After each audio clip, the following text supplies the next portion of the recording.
एक अनजान स्पेसशिप जोरदार धमाके के साथ पृथ्वी पर क्रैश हो जाती है, लेकिन वो एक तालाब में गिरती है जिससे उसका पायलट और एक क्रू मेंबर किसी तरह बच जाते हैं। डर और सस्पेंस से भरा हुआ वो आदमी आगे बढ़ता है, लेकिन तभी एक आदमी अचानक उस पर हमला कर देता है और उसे जबरदस्ती घसीटते हुए अपने गांव ले जाता है। ये था वाइकिंग्स का खूंखार गांव। वहां का राजा उसे बंदी बना लेता है, मगर शांति ज्यादा देर नहीं टिकती। कुछ ही देर में गांव पर एक खौफनाक अनजान क्रिएचर हमला कर देता है। गांव के लोग एक एक कर मारे जा रहे थे। वो आउटलैंडर गहरी सांस लेते हुए कहता है, ये ड्रैगन जैसा है, इसका नाम मूरवेन है। ये मेरे स्पेसशिप में छुपा हुआ था। इसी ने मेरे जहाज पर हमला किया और वही हमला मेरे जहाज के क्रैश का कारण बना। तलवारें, भाले, कोई भी हथियार इसे नहीं मार सकता। अब सवाल ये उठता है, कैसे गांव के लोग इस भयानक क्रिएचर से बच पाएंगे, या फिर मूरवेन सब कुछ तबाह कर देगा। अब शुरू होती है एक भयानक लड़ाई।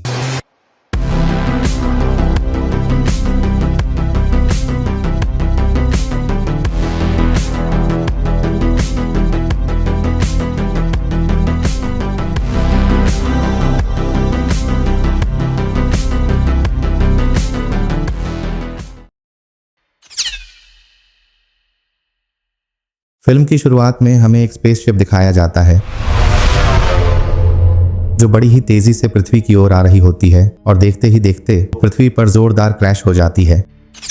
लेकिन भाग्य से वो गहरी नदी में गिरती है, जिस कारण उस शिप में मौजूद एक आदमी सही सलामत बच जाता है। उसके बाद वो आदमी अपने साथी को लेकर पानी से बाहर निकलता है, लेकिन यहाँ बड़ा झटका तब लगता है जब हम देखते हैं कि उसका साथी अब मर चुका होता है और उसकी मौत इस क्रैश के कारण नहीं हुई होती, क्योंकि हम उसके स्पेस सूट पर बड़े बड़े पंजों के निशान देखते हैं, जो देखकर ही यह साफ पता चलता है कि किसी खूंखार जानवर ने उसे पहले ही मार दिया था। वहीं यह आदमी जो अभी अभी पानी से बाहर आया होता है, उसे नदी के पानी में एक बॉक्स तैरता हुआ दिखाई देता है। दरअसल इस बॉक्स में एक तरह का यंत्र होता है जिसकी मदद से वो आदमी पृथ्वी की सारी जानकारी अपने अंदर ट्रांसफर करता है, जो देखकर हम समझ पाते हैं कि यह कोई और नहीं बल्कि एक एलियन है, पर वह इंसानों की तरह ही दिखता है। इसके बाद वह अपने अत्याधुनिक हथियार को लेकर जंगल से बाहर की तरफ बढ़ता है, जहां बाहर आते ही उसे एक विशाल मछली की लाश दिखाई देती है। फिर आगे बढ़ने पर उसे एक गांव नजर आता है जो पूरी तरह से तबाह हो चुका होता है। यह देखकर वह चौकन्ना हो जाता है। तभी उसे किसी के आने की आवाज सुनाई देती है, जिस पर वह बड़ी सावधानी से आवाज की दिशा की तरफ बढ़ता है और तभी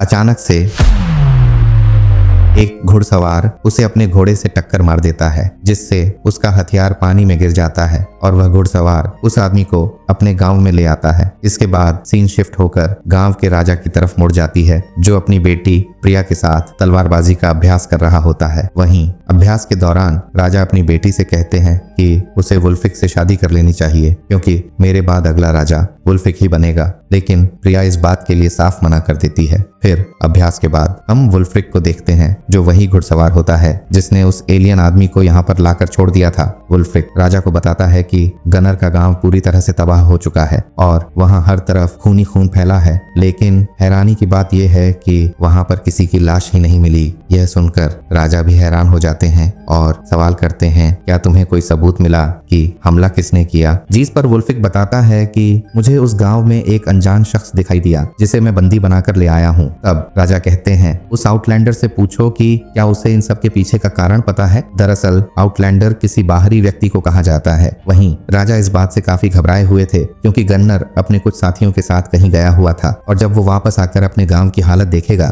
तो वह यही सोचेगा कि इन सब के पीछे इस पड़ोसी राजा का ही हाथ है, जिस कारण वह उन पर हमला भी कर सकता है। इसके बाद हम वुल्फिक को आउटलैंडर के पास देखते हैं, जो उससे गुस्से में सवाल करता है, गांव के लोगों को किसने मारा? जिस पर आउटलैंडर बताता है, ये सब एक ड्रैगन ने किया है। लेकिन वुल्फिक को उसकी बातों पर बिल्कुल भी विश्वास नहीं होता, इसलिए अब वह उसे जोरदार मुक्का मारते हुए दोबारा पूछता है, तुम वहां पर क्या कर रहे थे? तब आउटलैंडर बताता है, मैं ड्रैगन का शिकार करने गया था। और ऐसा कहते ही वो वुल्फिक और उसके साथियों पर अचानक वार कर देता है, पर वुल्फिक और उसके साथी आउटलैंडर पर भारी पड़ते हैं और उसे बंधक बनाकर एक कमरे में डाल देते हैं। थोड़ी देर बाद प्रिया वहां आती है और आउटलैंडर की मरहम पट्टी करती है, क्योंकि वुल्फ्रिक ने उसे ऐसा करने को कहा था। तभी प्रिया देखती है कि आउटलैंडर ने लोहे की जलती हुई सलाख की मदद से अपने हाथ खोल लिए हैं। जिस पर वो घबरा जाती है, लेकिन आउटलैंडर प्रिया को पंच मारकर बेहोश कर देता है। साथ ही वह उस सिपाही को भी चकमा देकर भाग निकलता है। वहीं अब रात के समय हम एक सिपाही को देखते हैं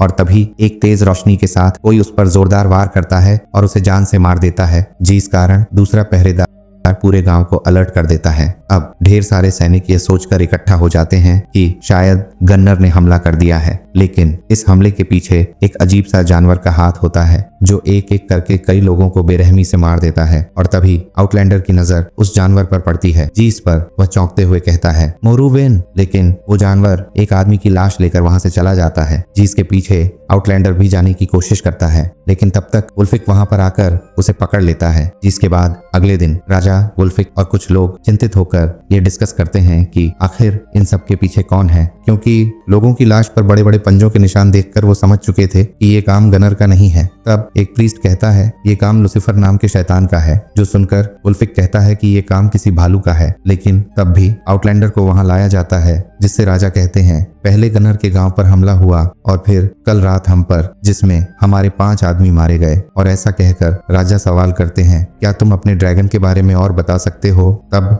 आउटलैंडर बताता है मेरे लोग उसे मोरुविन कहते हैं और वो मेरी शिप में छिपकर यहाँ आया है। उसने रास्ते में मेरी शिप के क्रू मेंबर को मार डाला, जिससे मैं तुम्हारे गांव के पास शिप क्रैश हो गया। लेकिन उसकी ये बात उन लोगों को बचकानी लगती है और कोई उस पर विश्वास ही नहीं करता। तब आउटलैंडर कहता है यदि तुम उसे मारना चाहते हो तो मुझे भी अपने साथ ले चलो। जिस पर वो लोग अगले ही दिन आउटलैंडर को साथ लेकर जंगल में उस जानवर की तलाश में निकल पड़ते हैं, जहां वो लोग अलग अलग होकर आगे बढ़ते हैं। और तभी उनके एक साथी पर हमला होता है और वह जोर से चीखता है, जो सुनकर बाकी लोग तुरंत उसी दिशा में बढ़ते हैं। वहीं राजा देखता है कि एक विशाल भालू ने उसके साथी को जान से मार डाला है और अब वो भालू राजा की भी जान लेने को तैयार है। लेकिन तभी आउटलैंडर वहां आकर भालू के शरीर में तलवार घुसा देता है, जिससे उस भालू की वहीं जान निकल जाती है। ये देखकर वुल्फिक उस भालू का सिर काटकर गांव ले जाता है, जिसके बाद सभी जश्न मनाते हैं, जहां सारे गांव वाले आउटलैंडर की तारीफ कर रहे होते हैं। आगे वो एक कुएं के पास खड़ा होता है, तभी फ्रेया वहां आकर आउटलैंडर को धन्यवाद देती है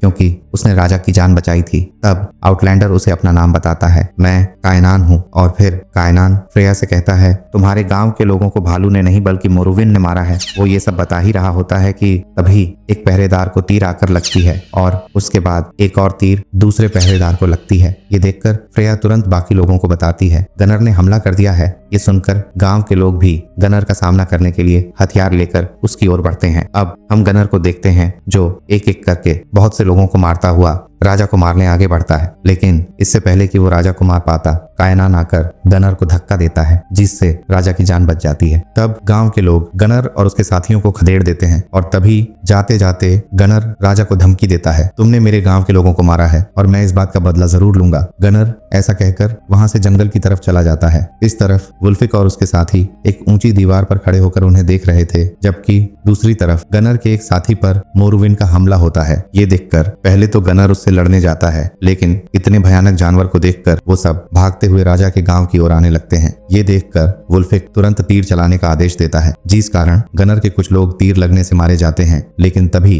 कायनान की नजर लाल रोशनी पर पड़ती है, जिससे वो समझ जाता है कि ये मोरविंस है, इसलिए वो तेजी से भागकर नीचे जाता है और गनर के लिए दरवाजा खोलता है। साथ ही वो वुल्फिक को गनर की जान लेने से भी रोकता है। तभी एक डरा हुआ आदमी कांपते हुए कहता है जंगल की तरफ कुछ है। ये सुनकर सभी लोग उस तरफ देखने लगते हैं और वहां वो देखते हैं कि मोरबीन गनर की एक साथी को मारकर अपने साथ ले जा रहा है। यह देखकर सब समझ जाते हैं कि उनके गांव पर भालू ने नहीं बल्कि इसी मोरबीन ने हमला किया था। अब गनर भी समझ चुका था कि उसके गांव वालों का कातिल मोरबीन ही है, इसलिए वो भी वुल्फ्रिक और राजा का साथ देने का संकल्प करता है। जिसके बाद ये लोग प्लान बनाते हैं कि मोरविंस का कैसे शिकार करेंगे। इस पर कायनान गंभीर होकर कहता है उसे मारना इतना आसान नहीं है, बल्कि हमें एक जाल बिछाकर उसे फंसाना पड़ेगा। लेकिन वुल्फ्रिक गुस्से में कायनान की बातों से सहमत नहीं होता। इस पर राजा कड़ा फैसला लेते हुए कहता है हम कायनान की योजना के अनुसार चलेंगे। अगले दिन कायनान एक विशाल गड्ढा खुदवाता है, उसमें तेल भरवाता है और उसकी योजना यह होती है कि किसी तरह मोरबीन को इस तेल भरे गड्ढे में गिराकर आग लगा देगा, जिससे उसकी मौत हो जाएगी। रात का सीन शुरू होता है। यहाँ फिर प्रिया कायनान के लिए खाना लेकर आती है। फिर वो दोनों साथ में खाना खाते हैं। प्रिया पूछती है, मेरे पिता तुमसे क्या बात कर रहे थे? कायनान शांत होकर बताता है, उन्होंने मुझे यहाँ रुकने का प्रस्ताव दिया है। इस पर प्रिया चौंकते हुए पूछती है,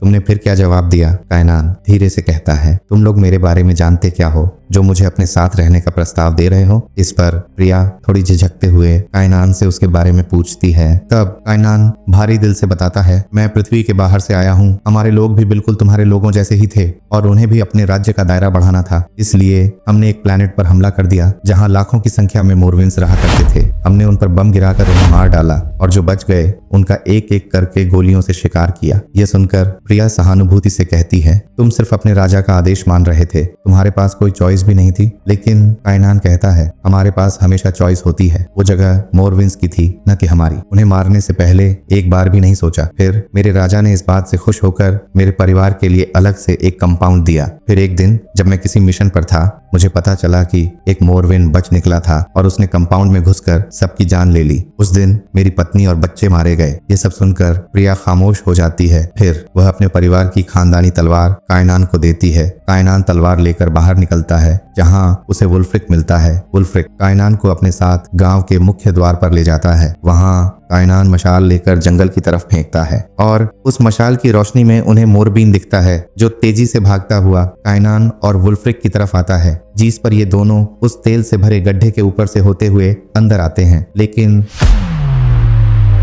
वुल्फ्रिक का पांव फिसल जाता है और वह मोरबीन के साथ ही तेल में गिर पड़ता है। ये देखकर कायनान घबरा जाता है और तुरंत वुल्फ्रिक को बाहर निकालता है। इसके बाद उस तेल में आग लगा दी जाती है जिससे मोरबीन जलने लगता है। ये देखकर गांव वाले खुश हो जाते हैं। लेकिन तभी एक छोटा बच्चा जिसका नाम एरिक है, वह एक छोटे मोरबीन को देखता है। घबराकर वह प्रिया को बताता है, यहाँ पर एक और जानवर है। यह सुनकर प्रिया अपनी तलवार लेकर उसकी तरफ बढ़ती है। दूसरी तरफ बाकी महिलाएं डर के मारे शोर मचाते हुए भागती हैं। यह देख राजा तेजी से उस ओर जाता है। तभी मोरबीन राजा पर हमला कर देता है। उधर तेल में मौजूद मोरबीन पर आग का कोई असर नहीं होता। वह बाहर निकल आता है और बाकी लोगों पर हमला करना शुरू कर देता है। लेकिन वुल्फ्रिक, कायनान और गनर बहादुरी से उसका सामना करते हैं। मोरबीन वहां से भाग निकलता है, लेकिन जाते जाते वह गनर का सिर उसकी धड़ से अलग कर देता है। तभी प्रिया कायनान को बताती है, अंदर एक और जानवर है। ये सुनकर कायनान प्रिया के पास जाता है। वहां वह देखता है कि राजा की मृत्यु हो चुकी है। गांव वाले डर और निराशा में गांव छोड़कर जाने लगते हैं, लेकिन कुछ लोग हिम्मत करके मोरबीन को मारने के लिए रुक जाते हैं। तभी प्रिया आती है और मोरबीन का शिकार करने का फैसला करती है। कायनान कहता है, हमारे हथियार से मोरबीन पर कोई असर नहीं होगा, हमें बेहतर हथियार बनाना होगा।